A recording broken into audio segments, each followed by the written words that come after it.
എന്താടാ പരിപാടി? ടൗണിൽ പോണം, ഒരു പർച്ചേസ് ഉണ്ട്. പർച്ചേസ് ചെയ്യാനൊക്കെ ആയോടാ നീ? വളരെ പ്രധാനപ്പെട്ട ഒരു സംഗതിയാ അച്ഛാ. കുറെ കാലമായി ദീപുവും ചിഞ്ചുവും ഇത് വാങ്ങാൻ നിർബന്ധിക്കുന്നു. അവർക്കൊരേ നിർബന്ധം. അതെന്താ? ഇപ്പൊ പറയില്ല, സസ്പെൻസ് ആയിരിക്കട്ടെ.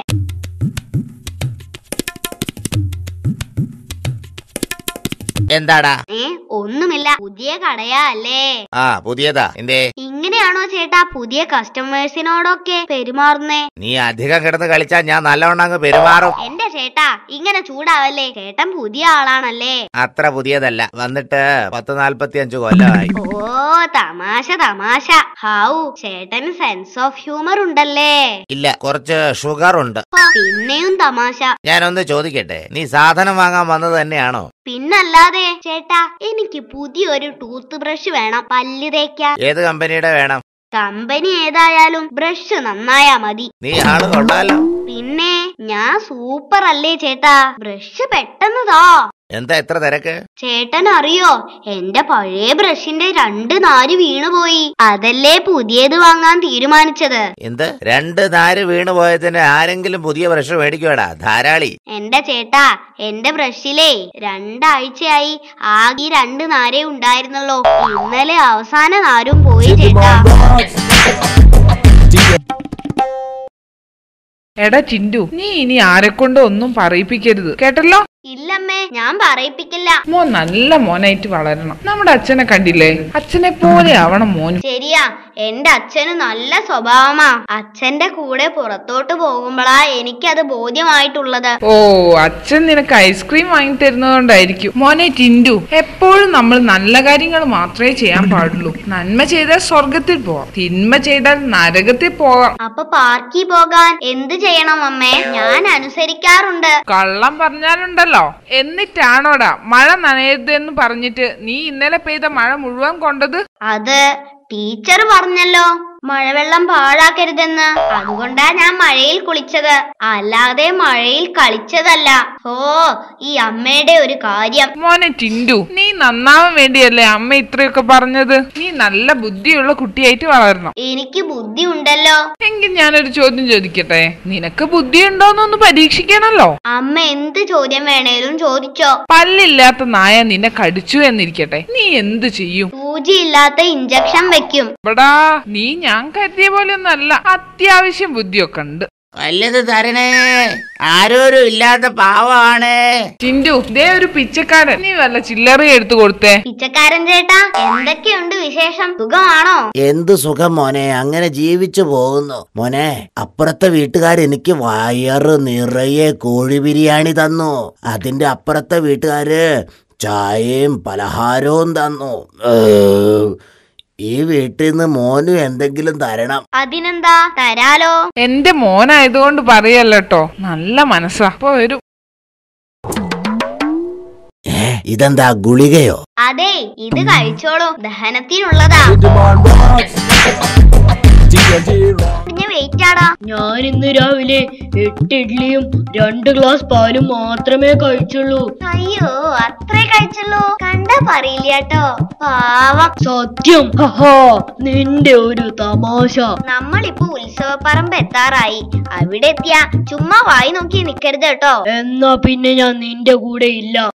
അതെന്താ? നിന്റെ കൂടെ നടന്ന ഏത് വായി നോക്കാത്തവനും വായി നോക്കിയായി പോകും. നമ്മൾ സ്ഥലം എത്താനായി, ഇനി വേണേ ഡീസന്റ് ആയിക്കോ. ഒരു വര വരച്ചാ മതി, ജീവിതം തന്നെ മാറിപ്പോകും. ഒരൊറ്റ വര.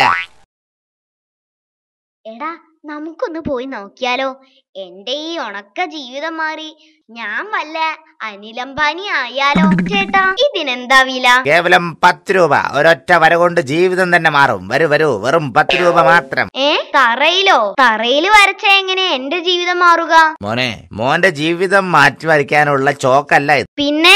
ഈ ചോക്ക് കൊണ്ട് ഒരൊറ്റ വര വീടിന് ചുറ്റും വരച്ചാ മതി. കൂറ, മൂട്ട, ഉറുമ്പ് എന്നിവയൊന്നും വീടിന്റെ പടി എന്നല്ല, ഗേറ്റ് കടന്നു തന്നെ വരില്ല. ഓ, അല്ലേല് കൂറേ മൂട്ടയൊക്കെ ഗേറ്റ് കടന്നാണല്ലോ വരുന്നത്.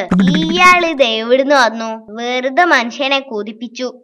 ആദ്യത്തെ ഐറ്റം തന്നെ ചളമായി പോയല്ലോ. തോൽവികൾ ഏറ്റുവാങ്ങാൻ ടിന്റുമോന്റെ ജന്മം വീണ്ടും ബാക്കി. നീ വാ, നമുക്ക് അടുത്ത ഐറ്റം നോക്കാം. കടന്നു വരൂ. ഒരു സാധാരണ പശയല്ല ഇത്. ഏതു തരം പൊട്ടലും ഒട്ടിച്ചു നേരെയാക്കി തരുന്ന ഒരു സൂപ്പർ പശ. ഇത് ഞാനോ എന്റെ അച്ഛനോ എന്റെ അളിയനോ വീട്ടിൽ നിന്നുണ്ടാക്കുന്നതല്ല. ജപ്പാൻ കമ്പനിയായ സുഡോക്കോ പൊട്ടാക്കയ്ക്ക് വേണ്ടി പ്രത്യേകം തയ്യാറാക്കുന്ന പശയാണ്. കേവലം 20 രൂപ മാത്രം. എടാ ടിൻഡു, നമുക്കൊന്ന് വാങ്ങിയാലോ? ഇതൊക്കെ വെറും തട്ടിപ്പാടാ, നീ വാ. സുഹൃത്തുക്കളെ, ഇത് തട്ടിപ്പല്ല. ഞാൻ നേരത്തെ പറഞ്ഞു, ഇതെന്റെ അച്ഛനോ അളിയനോ ഉണ്ടാക്കുന്നതല്ല. പിന്നെ ജപ്പാൻ കമ്പനിയായ സുഡോക്കോ നേരിട്ട് ഇറക്കുമതി ചെയ്യുന്ന ഉഗ്രൻ പശയാണ് സൂപ്പർ പശ. ഏത് തരം പൊട്ടലും നേരെയാക്കുമോ? അതെ, ഏത് പൊട്ടലും നിഷ്പ്രയാസം നേരെയാക്കുന്ന സൂപ്പർ പശയാണിത്. കഴിഞ്ഞ വിഷുവിന് പൊട്ടിച്ച പടക്കം വീട്ടിലുണ്ട്, എടുത്തു കൊണ്ടുതരട്ടെ? ഒട്ടിച്ച് നേരെയാക്കി തരുമോ?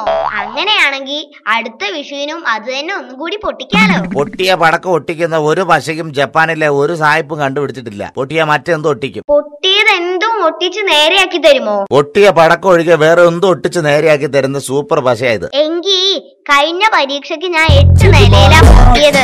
ആദ്യം പശ കൊണ്ട് ഒട്ടിച്ച് നേരെയാക്കി തരാൻ പറ്റുമോ? എന്തോ ഒരു മടുപ്പ് തോന്നുന്നു.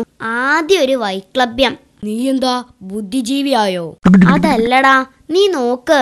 രാവിലെ എഴുന്നേൽക്കുന്നു, സ്കൂളിൽ പോകുന്നു, കുറെ വളിപ്പടിക്കുന്നു, മെസ്സേജ് അയക്കുന്നു, മടുത്തു. ഫേസ്ബുക്ക് നോക്കുന്നു, കുറെ യൂട്യൂബ് കാണുന്നു.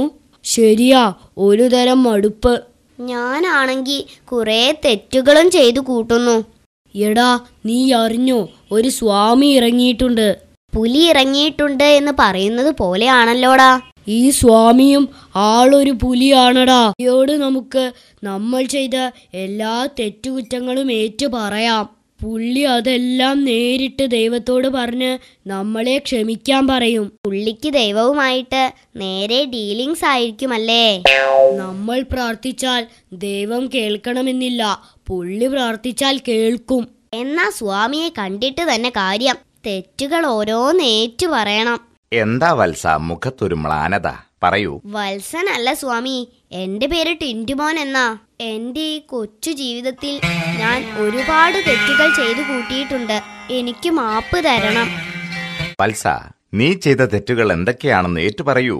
അതെല്ലാം പറയാൻ നിന്നാൽ നേരം വെളുക്കും. ഇതിനു മാത്രം നീ ചെയ്തു കൂട്ടിയോ? കഷ്ടം. ഒന്നും പറയണ്ട സ്വാമി, പറ്റിയത് പറ്റി. ഒരു കാര്യം, എന്റെ ഈ തെറ്റുകൾക്ക് ദൈവം എന്നോട് ക്ഷമിക്കില്ലേ? ക്ഷമിക്കാൻ ഞാൻ പറയാം വത്സ. നീ ഏതായാലും ചെയ്ത തെറ്റുകൾ ഓരോന്നോരോന്നായി പറയൂ. ഇതാപ്പ പറയാ. ഞാൻ ലേറ്റസ്റ്റ് ആയിട്ട് ചെയ്ത ഒരു തെറ്റ് പറയാ. പെട്ടെന്ന് പറഞ്ഞു തൊലക്കെ. ഞാൻ കഴിഞ്ഞ ആഴ്ച ചെയ്ത തെറ്റാണ്. 11. 11? അതെന്ത് തെറ്റ്? ശാരദ ടീച്ചർ ചോദിച്ചു 1 കൂട്ടിയാൽ എത്രയെന്ന്. ഞാൻ പറഞ്ഞു 11 എന്ന്. പറയൂ സ്വാമിയെ, ഞാൻ ചെയ്തത് തെറ്റല്ലേ? പറയൂ.